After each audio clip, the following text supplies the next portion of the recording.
Welcome to Jhuma kitchen. আশা করি আপনারা সবাই ভালো আছেন। আজকে আমি নতুন রেসিপি নিয়ে আসছি।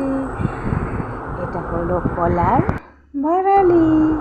ভাড়ালিটা আমি ছুলে নিয়েছি, এক পিস করে কাটবো আর আঁশটাও তুলে নিব।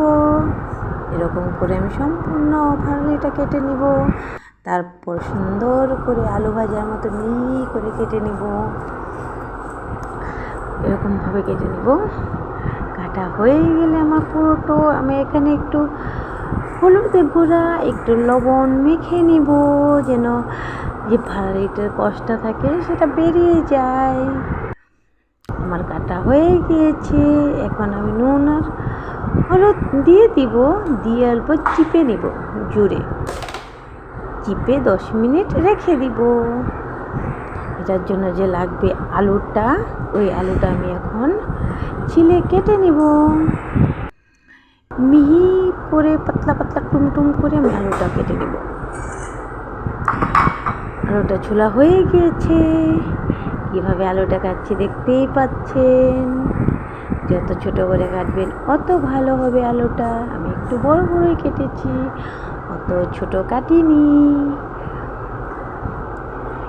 কেন বাচ্চারা একটু আলুটা মুখে পড়লে ভালোবাসে, এর জন্য আমি একটু বড় কেটেছি।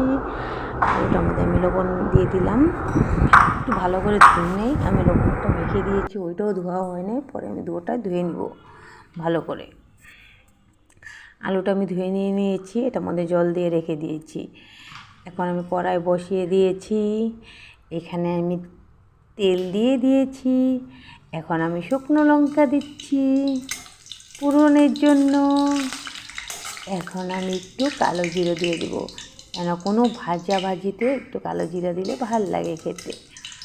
এটা অন্য কিছু দিলে আর ভাল লাগে না খেতে, ফ্লেভারটা নষ্ট হয়ে যায়। এই জন্য আমি কালো জিরাটা দিয়ে দিচ্ছি। কালো জিরাটা আমার পুরো ফুটে গিয়েছে। এখন আমি আলুটা যে ধুয়ে রেখেছি ওটা আমি দিয়ে দিব। না ধুয়ে রাখলে দুটার মধ্যে আমি লবণ দিয়েছি, পরে আমার লবণ যে কোনটায় বেশি হবে জানতেই পারবো না। জন্য ভালো করে দুটাই ধুয়ে নেব। আর একটু লবণ কম দিতে লাগবো, কেন ভাড়ালিটা দিয়ে লবণ দিয়ে চিপছি না, ওদের ভিতরে লবণটা ঢুকে থাকবে। এই রেসিপিটা কাদের ঘরে বানানো হয় প্লিজ লাইক করে জানাবেন।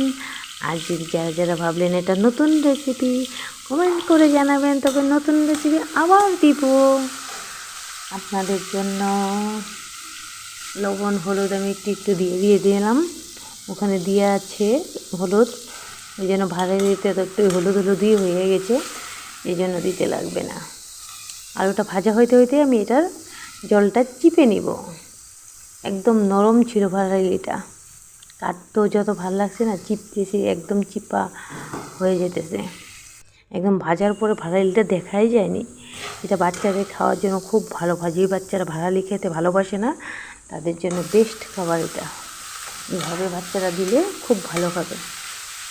ভাড়ালি সবারই খাওয়া ভালো, যাদের আয়রনের প্রবলেম আছে তারা, বিশেষ করে আমারও আয়রনের প্রবলেম, এই জন্য ভাড়ালিটা আমাদের ঘরে বেশি আনি, আর আমি বেশিরভাগ এইভাবেই বানাই। এখন আমি হালকা ঢেকে দিব, কাঁচা লঙ্কার চিরাটা দিয়ে দিয়েছি। মাঝে মাঝে আমি কয়েকবার লেড়ে দিব, ওটা দেখানো হবে না।